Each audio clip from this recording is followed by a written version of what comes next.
Cita-cita kita adalah anak-anak Indonesia merdeka belajar. Anak-anak yang belajar karena kesadaran, bukan karena paksaan. Anak-anak yang belajar karena harapan kemahiran, bukan karena keharusan ujian. Meski mudah menyatakannya, cita-cita tersebut masih menjadi tantangan yang luar biasa dan semakin sulit implementasinya di tengah kenyataan learning loss akibat pandemi COVID-19.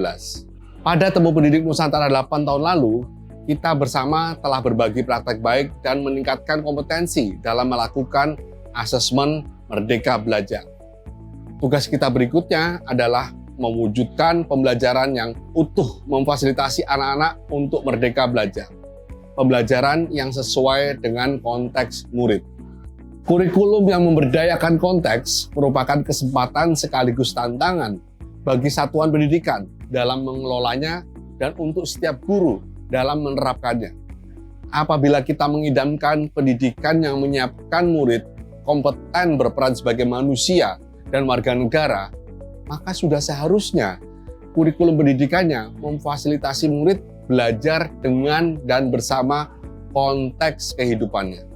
Pembelajaran yang memfasilitasi murid peka terhadap potensi sekaligus permasalahan pada diri dan komunitasnya, serta mengembangkan kompetensi dan kolaborasi untuk berkontribusi pada masyarakat. Kita sama-sama mengetahui bahwa kualitas pembelajaran kita memang masih buruk. Diperburuk learning loss akibat pandemi COVID-19. Namun kemudian, kita justru masih saling berkompetisi. Padahal ini adalah momen yang paling tepat untuk berjejaring dan berkolaborasi. Sudah tidak ada waktu lagi. Capaian belajar kita terus mengalami penurunan dalam 20 tahun terakhir. Sudah waktunya kita bersungguh-sungguh melakukan lompatan perubahan pendidikan. Prioritasnya bukan pada perubahan fasilitas, bukan perubahan pada aspek fisik, tapi yang lebih mendasar, perubahan paradigma yang disertai dengan peningkatan kapasitas untuk menggunakan paradigma kontekstual dalam praktek pembelajaran. Perubahan paradigma dari kurikulum tekstual menjadi kurikulum kontekstual. Di Temu Pendidik Nusantara 9, kita bersama-sama melakukan perubahan paradigma sekaligus kesempatan besar untuk memperluas lingkup kolaborasi.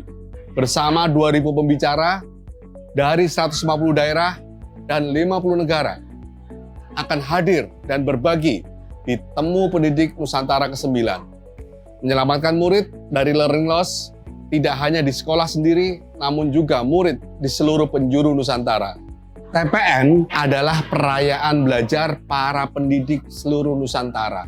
Temu Pendidik Nusantara dapat terselenggara karena keterlibatan beragam pihak yang melakukan gotong royong. Individu, sekolah, yayasan, komunitas, organisasi profesi, dan korporasi terlibat aktif memberikan dukungan.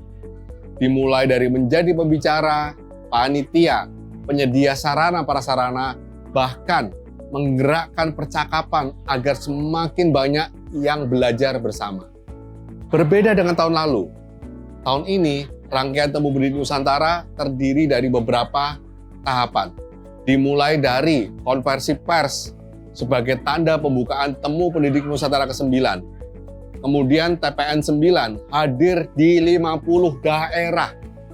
Betul, hadir di 50 daerah yang dilaksanakan bersama organisasi profesi guru dan pemimpin pendidikan sejak akhir Juli hingga pertengahan Agustus.